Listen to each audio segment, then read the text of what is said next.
Hello my dear learners, Assalamu alaikum. আশা করি আপনারা ভালো আছেন, আমিও ভালো আছি।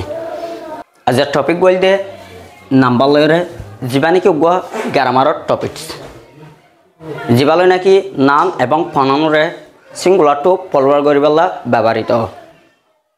বেসিক্যালি আর প্লুরাল করতে দিলে এস ইএস আইএস যোগ করিও না আর প্লুরাল করি।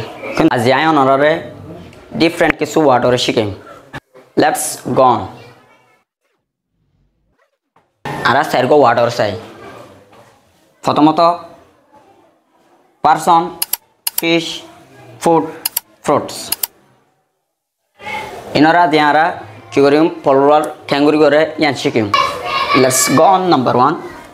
পারসন, পারসন ইবা লেস সিঙ্গুলার। এবারে যদি আরা প্লুরাল করতে দিলে এবারে প্লুরাল করলে পিপল। পিপল পিপল এবার যদি আমরা এস দিয়েরও এস লাগাই দিলে এবার হয়ে যাবে বিভিন্ন জাতির মানুষ সকল এবং হালা দলা এবং হালকা রঙের যে মানুষ আছে ইনকল। এস গন নম্বর 2 ফিশ। ফিশ এবার সিঙ্গুলারও প্লুরালও এবং মাঝে যদি আমরা যদি এস যোগ করলে লাস্টে এবার মানে হয়ে যাবে বিভিন্ন জাতির মাছ সকল পাঙ্কাশ তালাপিয়া পোয়া মাছ বোয়াটা। Let's go on number 3 food. Food মানে হইলে খাদ্য। এটা যদি এবার সিঙ্গুলারও আছে প্লুরালও আছে। এবার যদি আরও যদি এস যোগ করলে লাস্টে এবার অর্থ দাঁড়াবে বিভিন্ন ধরনের খাদ্য কল যেমন নাকি ভাত, বিরিয়ানি, সালাদ, গোস্ত তরকারি। Let's go on number 4 fruit. Fruit এবার সিঙ্গুলারও প্লুরালও।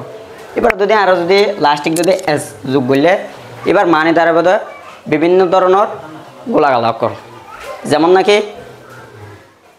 আম, কলা, কাঁঠাল, লেমু। ওকে ক্লাস, আজ সব বললে দূর। I believe you enjoy my class. Hope to see you soon. See ya. Bye bye.